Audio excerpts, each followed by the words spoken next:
Welcome to the 92nd Street Y. Welcome back to the 92nd Street Y. Thank you. So let's start with February 8th, 1964. It's the night before, to coin a phrase, and one of the great Beatles songs, one of the most underrated Beatles songs, and I believe a personal favorite of... True. Exactly. So it's the night before. Do you recall like a night before, like, this is all I'm thinking about, or is there other stuff going on in your world down the Jersey Shore, and you're going to watch, but no, or just locked in like 24 hours or T-minus 22 hours to Ed Sullivan?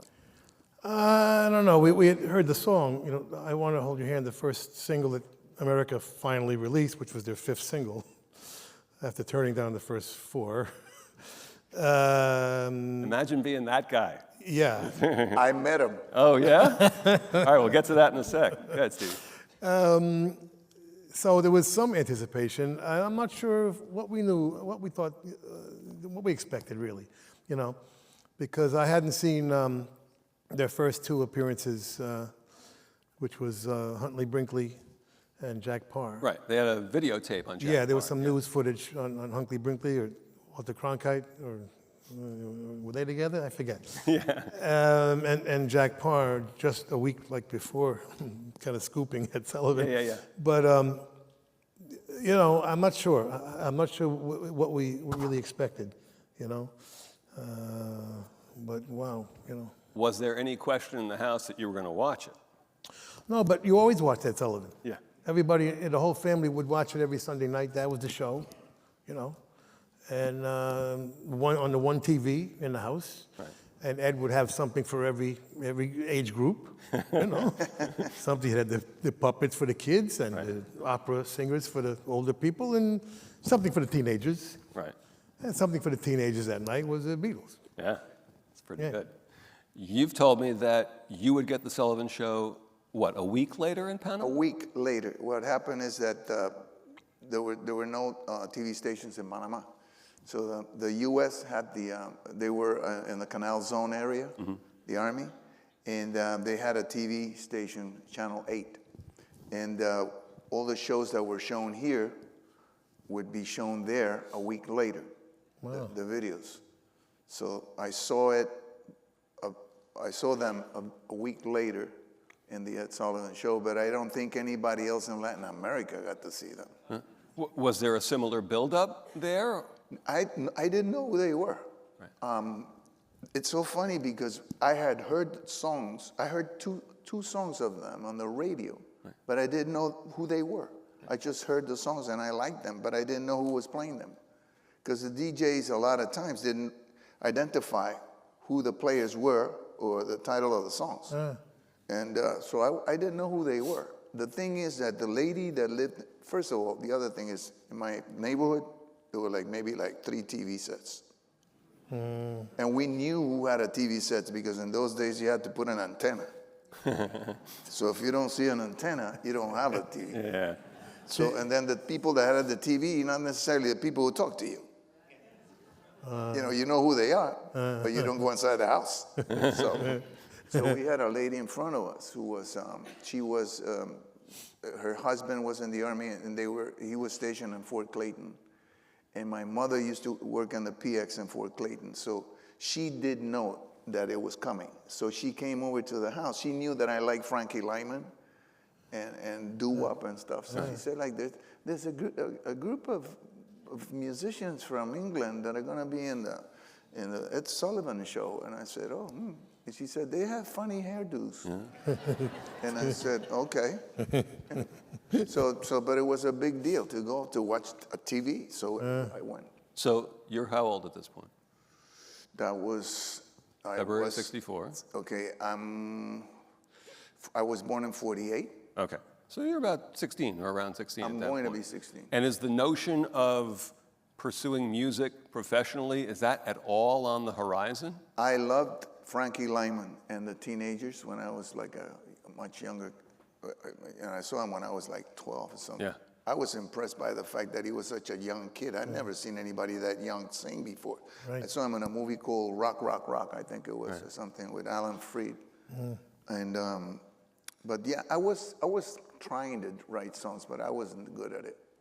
But I loved the Beatles. I liked the energy that those guys had. And when I saw them, I was very impressed by the musicality and the harmonies. I hadn't seen really a lot of rockers do harmony parts. So how about down the Jersey Shore, February 9th? As you're watching it, is this just like a mind blower, or?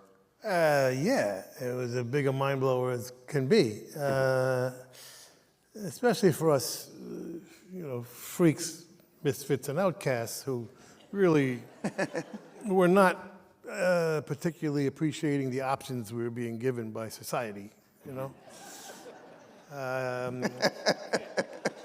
I didn't, I said, wow, here it is, just in time. Here's something I would like to do. Now, at the same time, they, like I always say, they revealed a whole new world to us, a whole new world that we'd never seen a band before. I just missed the 50s, so I would have missed, the Crickets, which was really the only other band. Right. Technically, and Buddy Holly had emerged from the Crickets, but which is where the Beatles got their name, by the way. But we'd never seen a band. Okay, if you went to your high school dance, you would see an instrumental group. Right. And I wasn't interested in show business at all, and I wasn't interested in any singular artist at all. But the band thing is what got me. And I wonder if it made you want to be in a band, by the way. We'll Yes. talk about that in a minute. But it was, for me, it was, I want to be part of this world. I don't really think I can do it because we discovered the Beatles halfway through the career, keep in mind, okay? They had gotten together in 57, they were gone in 69, right? We're catching them at their already very sophisticated, right? Their harmony is perfect. Their hair is new and perfect. The suits, their interviews were perfect. I mean, they're only 20, 22, but, they were too good to think I can do that, But it was a world that you wanted to be a part of, And then fortunately for us, 4 months later, the Rolling Stones come, and another variety show called Hollywood Palace. And they come on and they're dressed like they feel like right off the street. They have no harmony at all. Their hair's not perfect except for Brian Jones. And, and they were really the first punk band, And so they made it look easier than it was. They made it more accessible. Yeah. So the way I like to put it is the Beatles revealed this new world to us and the Rolling Stones invited us in. One of the first times I interviewed you, Stevie, I had misinformation. And imagine that, a journalist who didn't have something right. I know that's crazy. That does never happen. And so I asked you, I said, to prepare for The Sopranos, I understand you watched The Godfather a lot. And you looked at me like, are you insane? Like, if I watch The Godfather and think I'm going to be an actor, well, no, And you likened it to watching the Beatles the first time. And I remember you told me this a long time ago, the Beatles, you can't. But there was something, now that you explain it, I understand it, because I always chuckled at that line of yours of the Beatles is just impossible. Now the Stones, that I could do. Yeah, Right. I don't think I can do that, but the Stones, maybe. Yeah. Yeah. They made it look easier than it was. Right. So the notion is that a week, the next day or in the next few days, all of a sudden they're like 1,000 bands. There was no bands in America November 8th. None. November 10th, everybody had a band in the garage. Yeah. And I'm only slightly exaggerating, but everybody had a band. Did you form a band or no? Yeah, well, my brother was, he had sort of taught himself how to play drums. Right. With boxes and cans and so there was a band, every single band, there were bands in Panama in those days. They were doing like experimental stuff like Tequila and, Louis and that kind of stuff. Yeah. But there was and every band had an English name. The Monsters. My brother's group was... Doing songs in Spanish, but have it in English? No, God forbid. Everything was English. Badly spoken, but English. And then the other band was the Saints. That's my brother's band. So, but then they sang very badly. And I used to sing better than anybody in my neighborhood. So my brother convinced them for me to join the group or at least help them with the vocals, which I did. But then when the Beatles and all, it just became like, okay, we can do harmony parts. Before that, nobody was trying to do harmony parts. The biggest problem we had was that we didn't have albums, so records. So, and even if we had records, we didn't have where to play them. But the thing is that... That's usually part of the equation. Yeah, but usually what we used to do was call radio stations so that they would play the song at a certain time. And we would have like 5 or 6 guys listening and concentrating on parts of the song. Wow. So we would, You take the chorus, you take I this, the verse. you take this, you take this, and then we all get together and see if we can do it, But everybody had to be, because that was the only way to do the songs. Was there any sense, as this starts to happen, Beatlemania is happening, and then the Stones, and then the British invasion, and so on, was there any sense in Panama of, oh, no, you should be doing songs in Spanish? No. All right, so you didn't have to deal with that. No, the songs, with all due respect to all the people who were doing the songs in Spanish, they weren't that good. Right. The lyrics were, it's so funny, right? Because I heard Mac the Knife, I heard Bobby Darin sing Mac the Knife at 1969. I was 12 years old or something. I didn't know what he was saying, but I loved it. And later on, when somebody explained to me the song was the first urban-based sort of motif, like this guy, it's a bad guy who's doing these things in the street, And I loved the whole notion of a song that had to do with life, with things that were happening.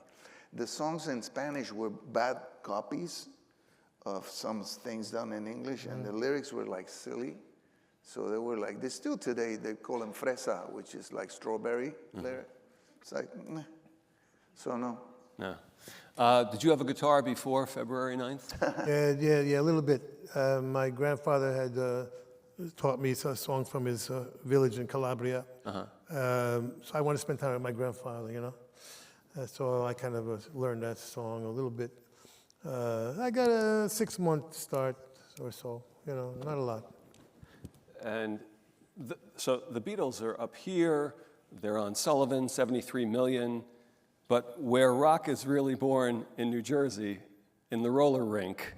Do you remember what your first roller rink show was? Yeah, the first group I ever saw was Little Anthony and the Imperials in a roller rink, another doo-wop group that had then really evolved quickly. I just interviewed Anthony the other day. Oh, wow. He evolved very quickly from doo-wop to this amazing orchestrated, Right. But yeah, they were the first group I ever saw, and like the Rascals was probably second, another roller rink. Right. It's a regular venue in those days. Yeah. And the acoustics That were? was the rock and roll venue. Yeah. Yeah, you didn't care. And I think the third group I ever saw live was the Beatles at Shea Stadium. You did? The You second saw one, it? yes. Wow. 66. Yeah. Yeah. Yeah, my wife went to the first one. She's one of the ones, the girls running across the field getting thrown out. I said to her, please don't mention that when we have dinner with Paul McCartney. Embarrassing. You know what? You're having dinner with Paul McCartney. How bad could it be? Yeah, well, that's you don't pretty want cool to thing. push your luck. Right, well, that's a good point. Good point. So at what point, now you've seen them on February 9th, and you're hearing the music, and you're turning on WABC or MCA or WINS, and you're just hearing the Beatles. And is it a short leap to talking to your folks, like, no, this is what I want to do, or did that take a little while? Well, they responded with a bit of horror at that point, to the whole notion of rock and roll. And we owe the Rolling Stones a favor because when the Rolling Stones came, the Beatles didn't look so bad anymore. It kind of took some of the pressure off, Why can't you be like that? Yeah, they went from like, you know, what are you, stupid? You know, you're going to be a Beatle? Like, you know. Well, you know what, you alluded to that. But I mean, when you're a teenager, you know, there's 3 levels to the business. I talk about it in my book. There's the teenage. A spectacular book, level. by the way, that you should all read, Stephen's memoir. Oh, thank you. There's the teenage years, you know, there's the, no, thank you. One guy got it, one guy got it. You're the one who bought it. There's the teenage level, right? There's then the bar band level, and then you get into the business if you're lucky, right? Those 3 levels. The teenage level was great in those days because no one had any idea what you were doing, all right? There's adults are running the world. This new thing called rock and roll, they have no clue about. So you'll never be that free again in your life. You could do anything you wanted. You know, they didn't understand it. They didn't try to tell you what to do. They had no idea what you were doing, you know? So it was kind of tolerated by the parents at that level, you know? Let the kids have some fun, you know? But then when you get a little bit more serious about it, and they realize, uh-oh, this is not something that's coming and going quickly. A stage. Yeah, it's not a stage. Now, uh-oh, he's going to be a junkie, you know? And like I always say, it would have rather me been a criminal, you know, than a rock and roller at that point. At least, you know, criminals have regular work. But, you know, so it became worse and worse. You know, the longer you stayed in it, the worse it became until I got thrown out of the house, I got thrown out of school, you know, and all of that. But at first it was kind of tolerated. You know, that's a cute little thing. Let the kids, you know, have some fun. But then when they realized, uh-oh, he's not going to college. He doesn't want to work a regular job, you know. What is this rock and roll thing? Because it wasn't a business yet. Right. It didn't become a business till the 70s. You know, at that point, it's just the Wild West.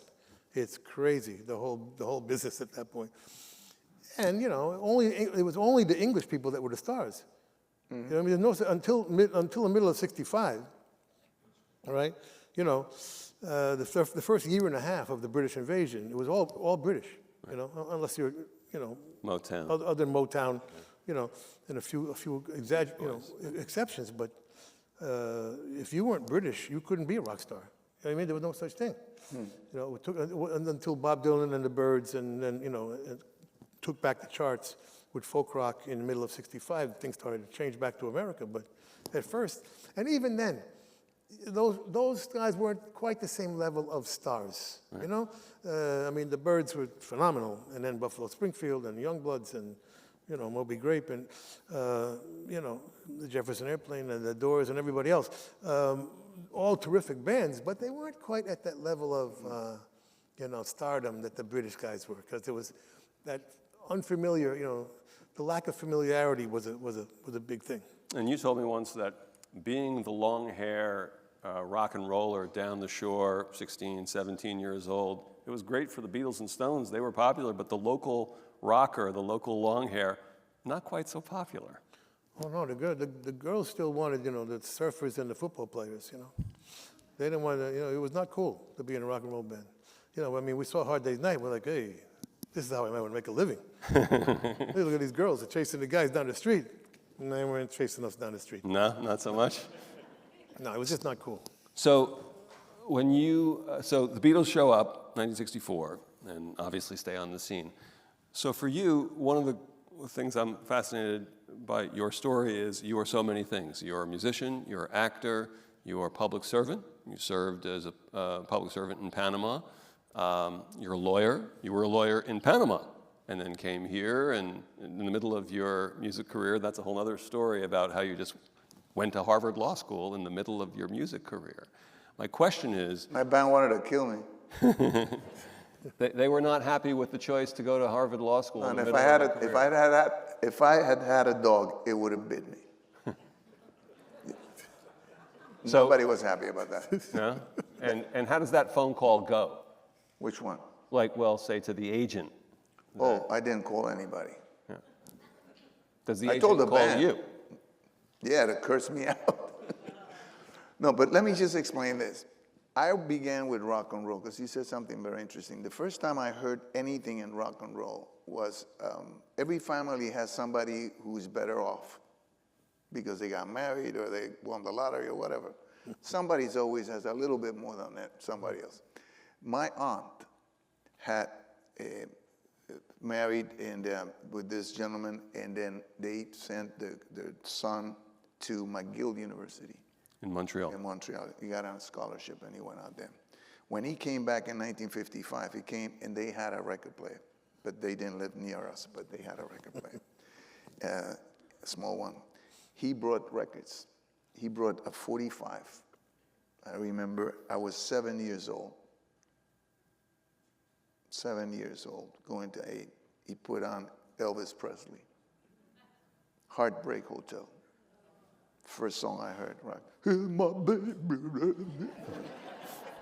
Sounded like nothing I've ever heard in my life. I'm like, what is that? That's when I started.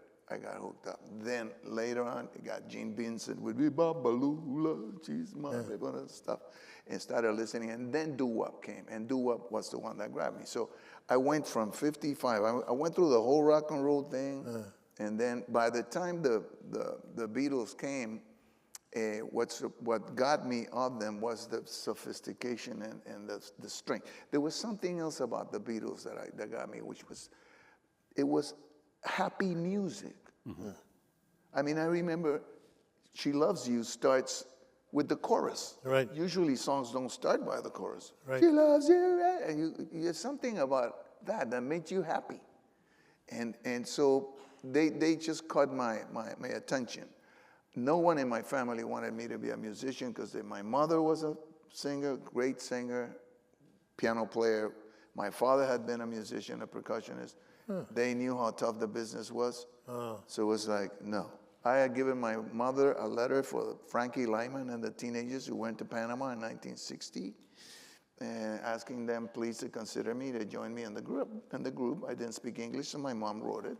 She said, I don't think you're going to get an answer because these people are very famous. I said, it's okay.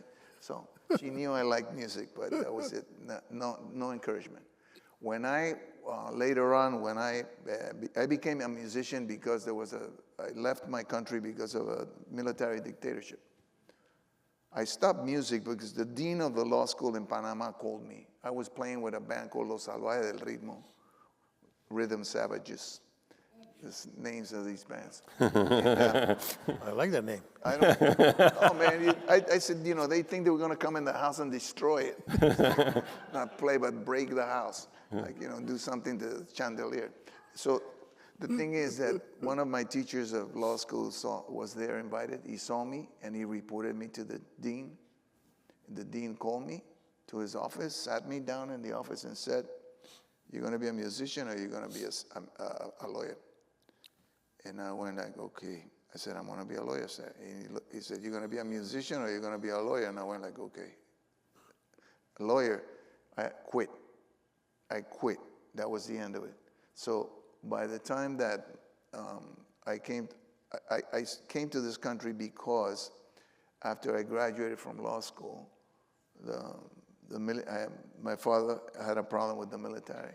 And my family left. And then I said, I'm not going to be a lawyer under a dictatorship. Mm-hmm. And I left. And then I got to Florida, and they were having a really hard time. And I didn't know what to do. And then I called Fania Records, who was the biggest label. They were like the Latin Motown. It was iconic. Yeah, Yeah, iconic. what year is this? This is 1974. I called and I said, do you have, I had written a couple of songs that have been recorded. I said, I'm a writer, I'm a singer, I can help you. I said, nope. So I said, okay. And before I hung up, and remember, always before you hung up, try once more.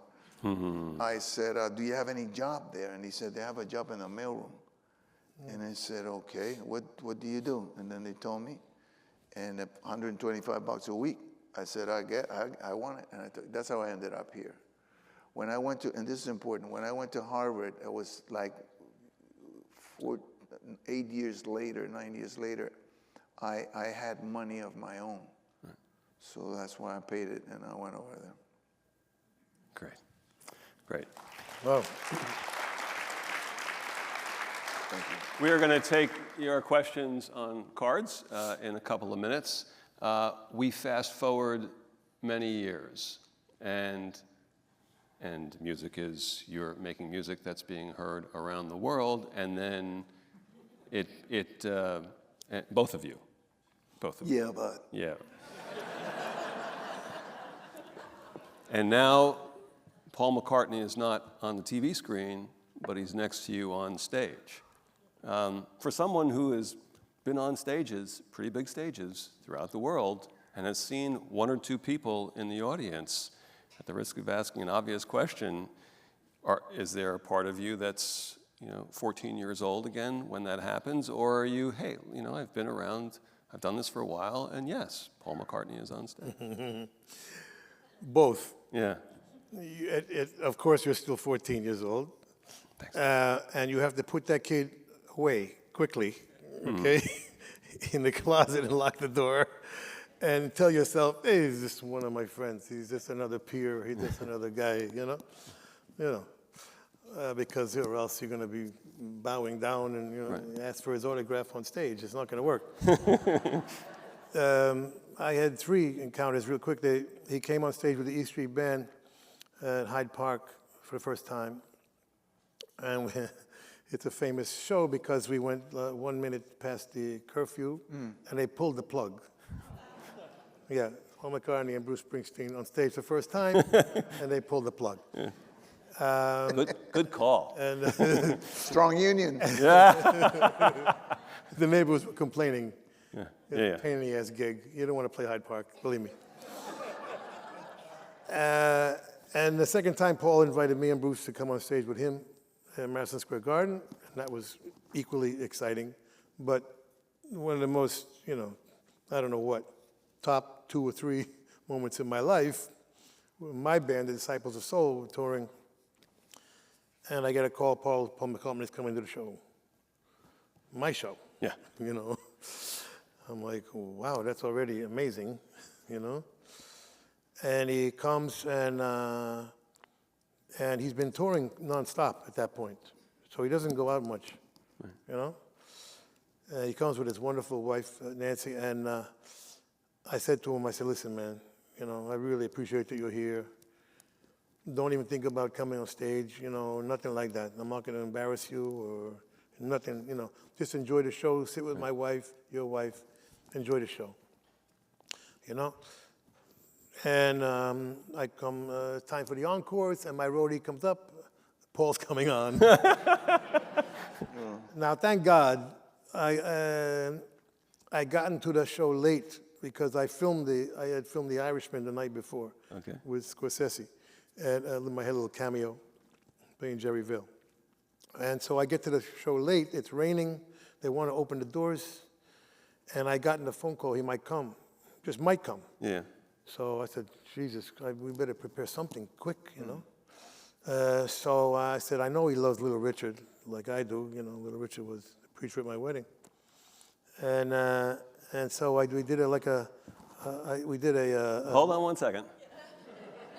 The crowd needs to hear that one more time. Little Richard. He married me and Maureen. Yeah. He was the priest. He was the priest at the wedding. Yeah.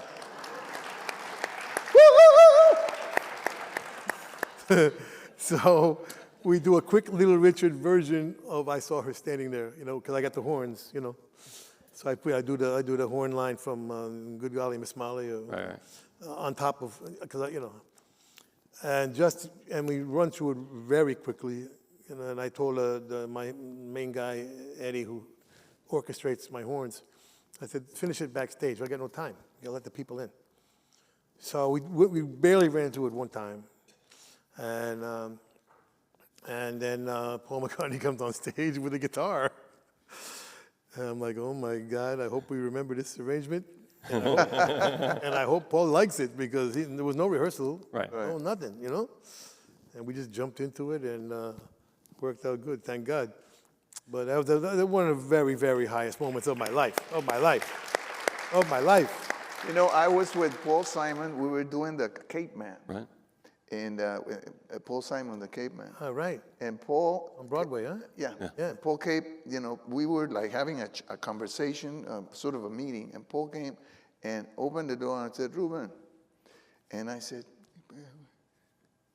then he went back, Then he came back again and said, an hour late. And then, about 20 minutes later, he opens it, comes out with Paul McCartney. And I saw him and I went like, oh, damn it, the hell. Because I would have asked him something, you know. I went over there and I shook his hand, and you know what he said to me? Shook the hand and said, Elvis Costello. Come on. No, just about, you know, kidding me. Elvis Costello. Because he knew. In other words, his name was Yeah, Elvis.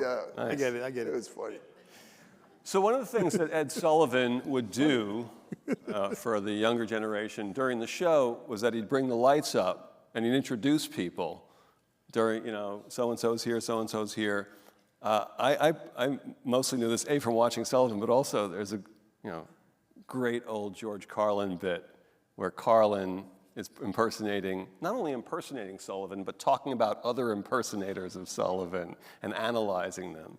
And Carlin does a bit where he says, the best part of Ed's show was he'd have weird guests in the audience, and he says, in our audience tonight, the Loch Ness Monster. And he says, come on, let's really hear it. He swam all the way from Scotland. You know, great, Carlin, great.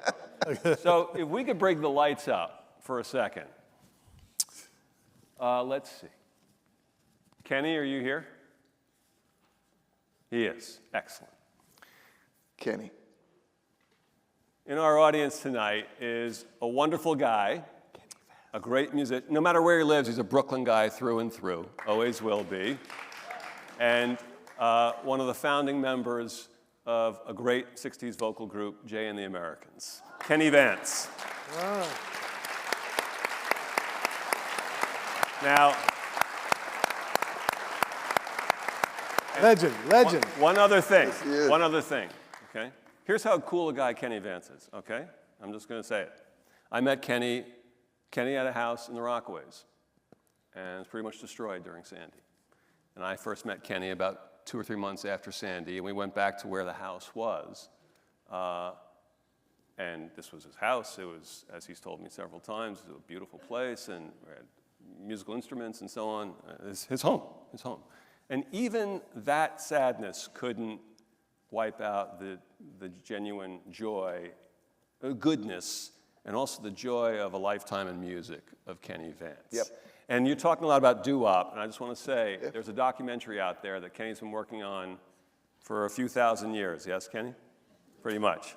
Called Heart and Soul, and it's about the unsung heroes of rock and roll. It's a lot about these doo-wop acts that maybe time forgot, but Kenny Vance didn't forget. Yeah. So if you see it, or it's coming to a festival near you, Heart and Soul is the documentary that Kenny has done.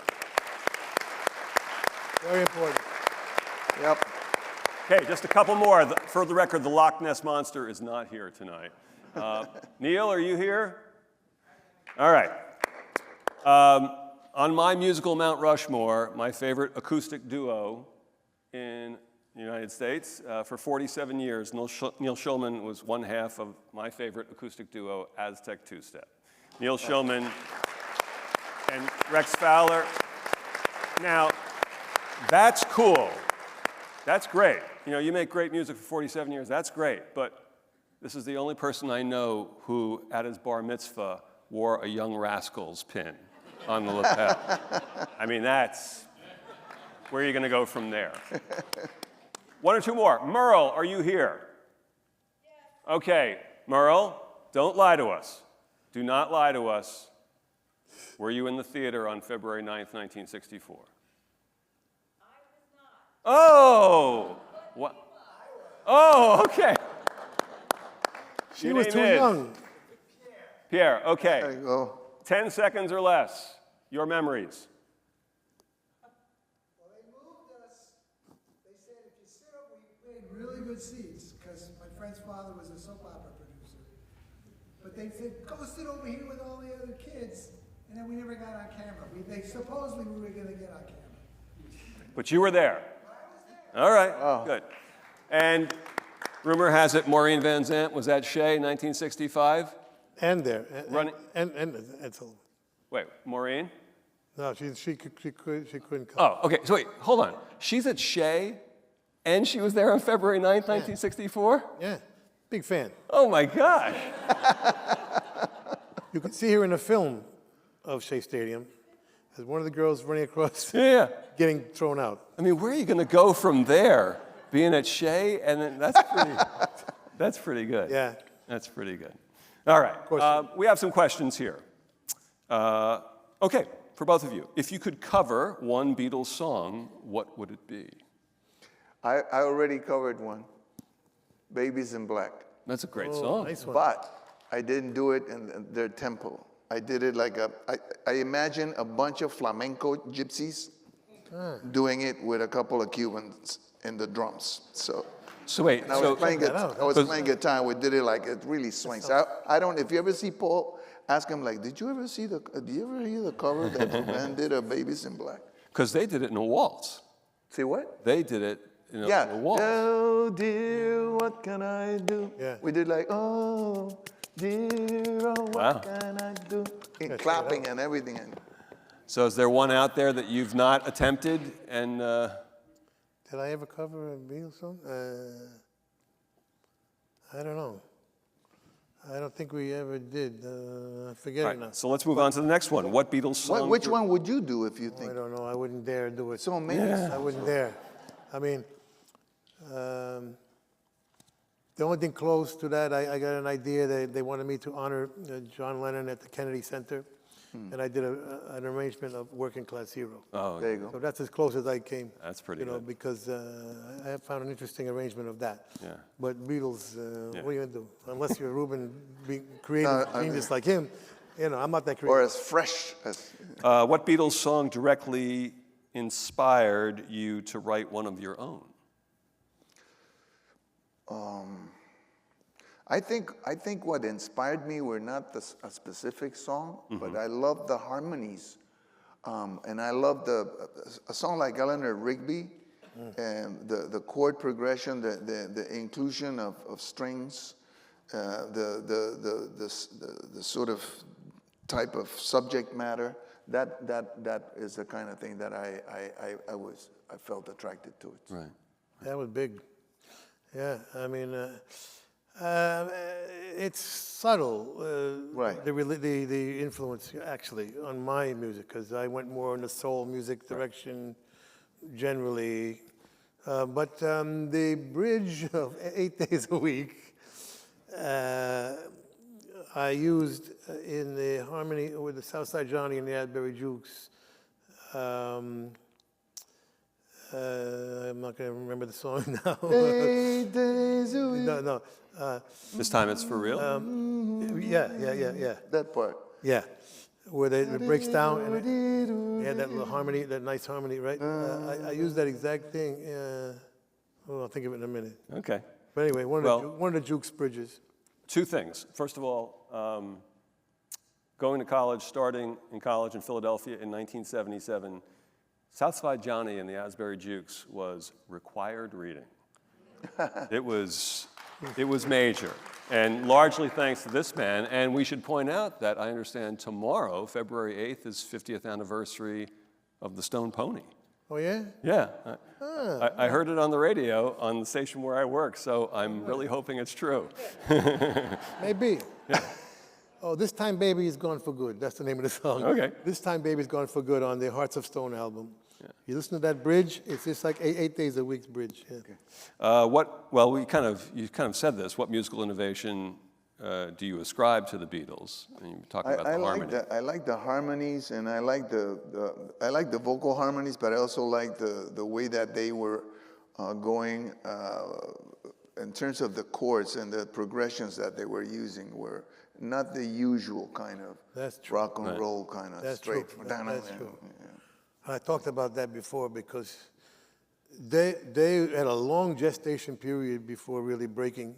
Right. I think only the E Street Band had a longer gestation period. They were, 4 or 5 years in the clubs, And in those days, there weren't that many records out. They knew everybody in Liverpool. And I've read 10 or 12 or 20 different books saying there was like 100 bands in Liverpool. which is hard to believe, right? But whatever, there were lots of bands, and they're all doing the same songs because there wasn't that many songs out, right? So they're all doing the same songs, right? And they're doing 6 sets a night in Hamburg, Yeah. okay, for weeks at a time, 7 days a week, for months, okay? And they just got, I think, I never asked them about this, but I just think they just got bored. So when they start writing, they're like, let's go somewhere different on the bridge, man. You know, we're just literally out of boredom, you know? And that turned into an incredible creativity with their writing, because very early on, they're doing some very strange chord changes and making it sound simple, by the way. Absolutely. There's that famous part of Yeah. in the Beatles anthology, which came out in '95, there's a part where McCartney says the bridge in From Me to You, which I believe is played in C, and then it goes to G minor. I got arms that long to hold. But it goes to G minor, and he said, like, yeah, that was good because that was something new. We hadn't done that before. Exactly. And there's 1,000 of those things in their And music. that's the third single, Yeah. right? And the thing is that because you're listening to these things become they allow you to go somewhere else. Maybe you wouldn't dare to do it on your own, but all of a sudden that inspires you to go in a different direction, which is what happened. All right, let me get to a couple more of these questions. Is there an artist or band today that you feel has made waves in the current generation, similar to how the Beatles did 60 years ago, or is there an artist/band today that you think we should be paying attention to? That's you, baby. Thanks a lot. You take that one. It's unfair to even compare, okay? Everybody, I think, needs to keep in mind that was a Renaissance period. I call it a Renaissance, and I'm not exaggerating. Right? When the greatest art being made is also the most commercial, you're in the middle of a Renaissance, which happens every couple of 100 years, okay? So where it begins and where it ends, you can debate all day long, you know, but somewhere in that 20-year period, 51 to 71 or so. You know, you can go into the 70s or even the 80s if you want to, but especially the 60s period itself, right? The 50s were the pioneers, you know, the Renaissance, the beginning of it. The 60s was the peak of the art, as far as I'm concerned. And so it's really, it was because of the circumstance, it was all new. The band thing alone was new, all right? An individual up until then communicated something different. It's about me. I'm in the spotlight, you gotta fall in love with me or forget it. Yeah. Now you got 4 guys you could choose from, you know, and they're communicating something different. Yep. They're communicating friendship and brotherhood and ultimately community. Right. Yeah? And that's what got me, you know, it was the band thing. So that was new. All this was new. They're making up the rules as they went, you know? And people criticize the manager, you know, for giving away the merchandising and things like that. Right. He didn't know any better. Right. Well, you know, what does he know, you know? It's a great point because you go from Elvis Presley, who's like this one guy, to this team. You know, you go from a finger to a hand. That's it. The team, you know?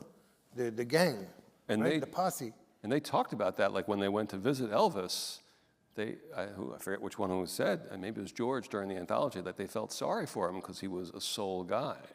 And the 4 of them, regardless of what they went through, and obviously they went through something that only the 4 of them can understand, they had each other. And they helped keep each other sane. Right. Yeah.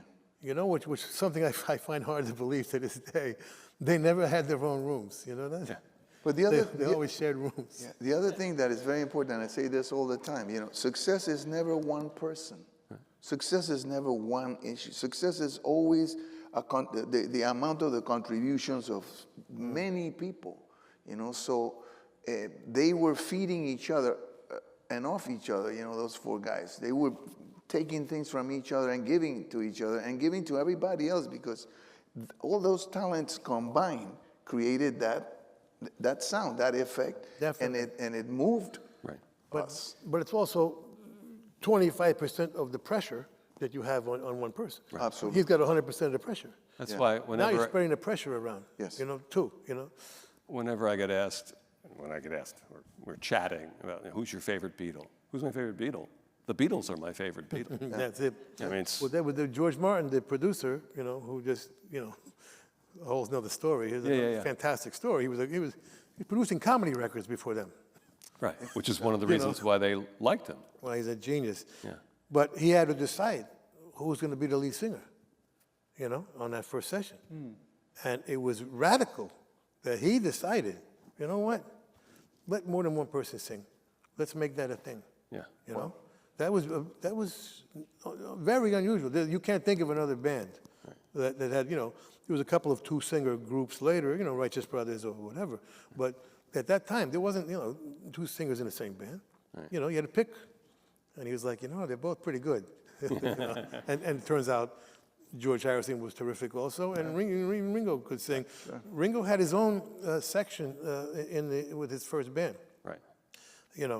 Where Rory Storm and the Hurricanes. Rory Storm and the Hurricanes. Rory Storm and the Hurricanes, where it was Star Time, STARR. Yeah. Right. Star Time, and Ringo would sing a song with them. So even Ringo had his place in that. And George Martin said, let's just go with it and see what happens. You listen to Act Naturally or Honey Don't? Those are great songs. Well, Boys. Great records. Boys is one of the great records, I think, of the Beatles. Yeah. And it's because that was the song he used to do with Rory Storm. Right. So you can hear his vocal on that one. It's really even more confident. It's a fantastic record in general. But before we start to wrap up with a few last things, I just want to mention our friend Ken Dashow. If you are not familiar with Breakfast with the Beatles every Sunday morning on Q104.3, you should get familiar with it, because what Kenny has done is he's really created a radio family. And yes, the music is played, and the music we hear and we can hear through technology these days anywhere, anytime, but it's the weaving of the stories together, and also the family, the family he's created, listeners and such.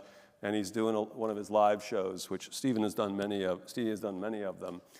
He's doing one of his live shows this weekend. I guess the Beatles Fest is at JFK Airport, or in the hotel at JFK Airport this weekend. And Kenny's doing one of his live Breakfast with the Beatles Sunday morning at 8 o'clock, and Q104.3. So Kenny his show makes every Sunday morning infinitely better.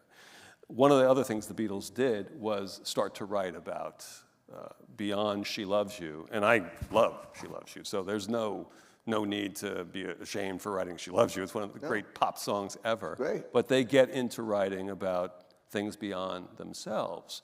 And so I want to bring it back to the two of you, that notion of, I can write about things out there in the world. And Rubén, I want to start with you, because I know we've discussed this before, but I'm still fascinated by it. Where do you think it comes from for you to have the strength to write songs with lyrics that are about real life when you're being pushed, shall we say, when you start to make a career here at Fania, being pushed, come on, make great salsa music, make dance music, and you have the strength to say, I'm going to write what I want to write about? I think the way I was raised to do a lot with it. My grandmother, my mother, my father, my neighborhood gave me the kind of strength to do what I felt was the right thing to do. I mean, that was a continuous in my neighborhood, the sense of honor, the sense of like do the right thing. I grew up with that, so I wasn't afraid of the consequences. Mm-hmm. I was not. I never even thought I never in my life sat down to write a song thinking, I'm going to write a song so people like it. I wrote songs and I felt that I wasn't alone. I wrote songs that I felt represented all of us, the community. I wasn't going to toe the line of I never, ever, ever, ever did that, ever. And as a matter of fact, I didn't even have producers come inside of the room when I was working. I would bring the albums down and say, this is it, But I always bet on the people, on everybody. The companies had this feeling that the people were like stupid, that you had to like give them the stupid things, because they can't think of anything else. And in the Latin community, I said, you're totally wrong. You don't know what you're talking about. So I always got a strength to do that. The other thing is that I was writing about stuff that was happening around me. I reacted to that. And because some of it had political tones, then, you pay for that. They call you a communist, or they take you out of the radio. They took me out for like 15 years.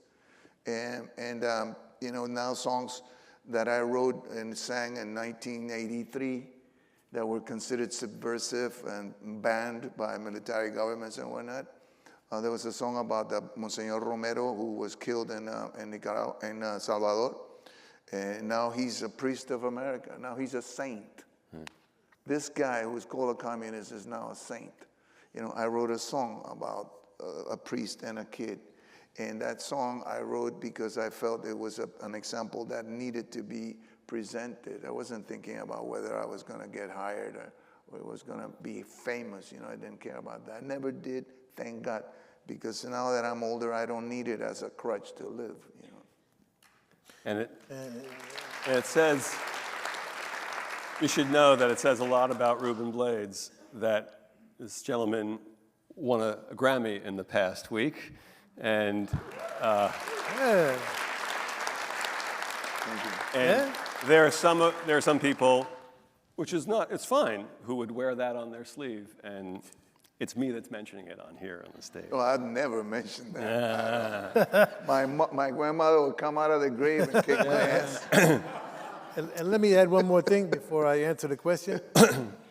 The other thing that people don't understand was there was added pressure for Latino artists as well as black artists to not be personally expressive, which was the opposite of what was going on in the so-called white world. Right. Okay? We were expected, if you want to be considered a serious artist, you were expected to be personally expressive. And that was not the case with Latino or the black artists. The famous story, of course, is Marvin Gaye having to fight with Berry Gordy to put out What's Going On. Big fight. Yeah. Big deal. And then Berry Gordy said, one of us is going to learn a lesson from this, and Berry Gordy is the one who learned because, one of the great records of all time. Well, we did a song, your song. That was a song. Bitter Fruit. Controversial, Bitter Fruit. We Yeah, did a song together. We did a song together, which you can get on YouTube. It's on there, Bitter Fruit. You can check it out.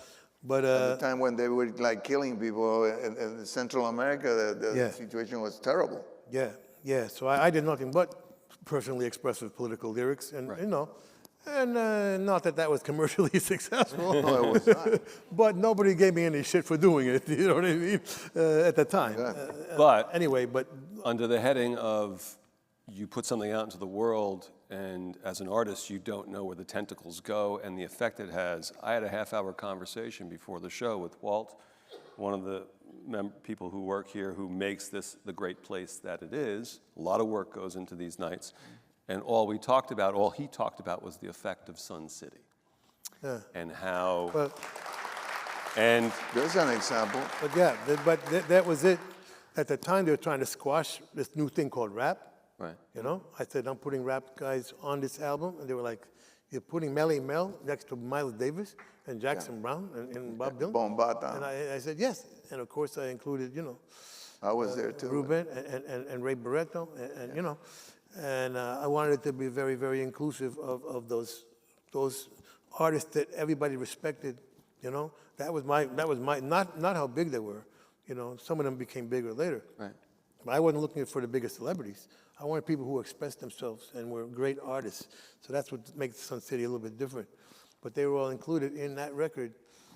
And, And it worked. It worked, because it was inclusive. The other thing I wanted to say, thank you for that too, because that established my connection with Lou Reed.